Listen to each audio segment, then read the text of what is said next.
I feel this is one of the most incredible stories, and I've had some really incredible stories in my life. About 3 years ago, I got a call from Dietmar Riemann in Germany, who had gotten my name through the Bulger Gallery.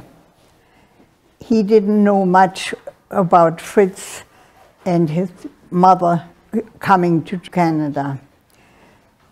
And so we connected, and he told me that he's doing a project for a relative of his, and he comes across this Karl Spiess all the time.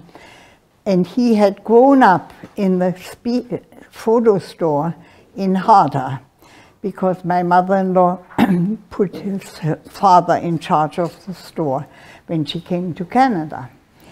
So we connected, and he told me that he would like to write a story about my father-in-law, because he died in a Russian concentration camp. When I was growing up, one of my memories is that my grandmother, who lived with us, the widow of Karl Spiess, would come excitedly and say, "Ich hab wieder einen Brief vom Riemann." I have a letter from Mr. Riemann, who was managing the store. So I'm super excited about the recent discovery of 200 glass negatives that my grandfather shot in around 1930. And the way those came to us is quite remarkable. Dietmar Riemann, who grew up as a young man in my grandparents' photography studio, had an opportunity in the mid-80s to go through some of those glass negatives and decide which ones he wanted to keep. He had a limited ability to get through the glass negatives that the East Germans really weren't that interested in anyone keeping. He smuggled 200 of those glass negatives out through the East German border in the late 80s, paying cash in the dark in a forest to an American diplomat, who then brought those 2 suitcases full of my grandfather's negatives into the West.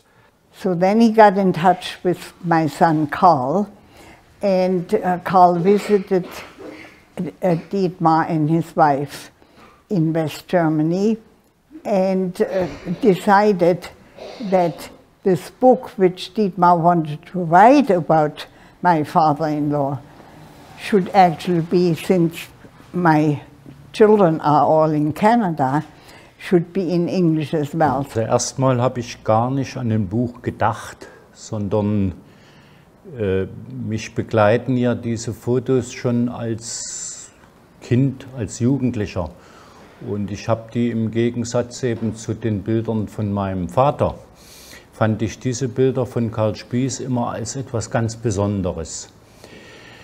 Well, I think it's a remarkable story, and particularly how the photos actually made it out of East Germany.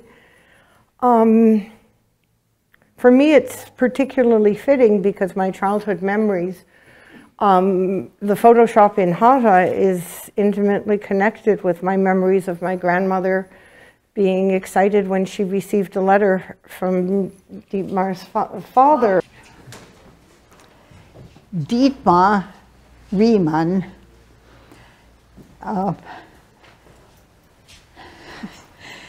ist der Mittelpunkt eigentlich von dieser ganzen Geschichte über meinen Schwiegervater, Karl Spiess. Vielleicht gar nicht so wichtig, dass es besonders viele Leute kaufen, sondern es ist wichtig, dass es das überhaupt erstmal gibt.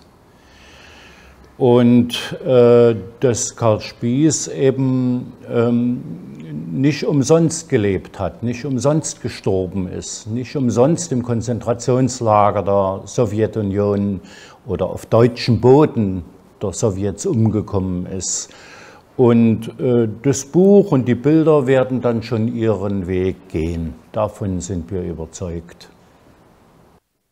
I didn't know my grandfather, and when someone who knows a lot about photography, Paul Roth at the Ryerson Image Center, took a look at the photos and said, "Did you know your grandfather was a really nice man?" I said, "No, how do we know this? We don't have any surviving records beyond these photos." He said, "You can see it in his subjects' faces. They're smiling, they're comfortable. The two young girls in the one photo are laughing at him, flirting with him. We don't know, but they're not at all uncomfortable," which is typical of photography in that era. So to find that out about my grandfather was really quite remarkable.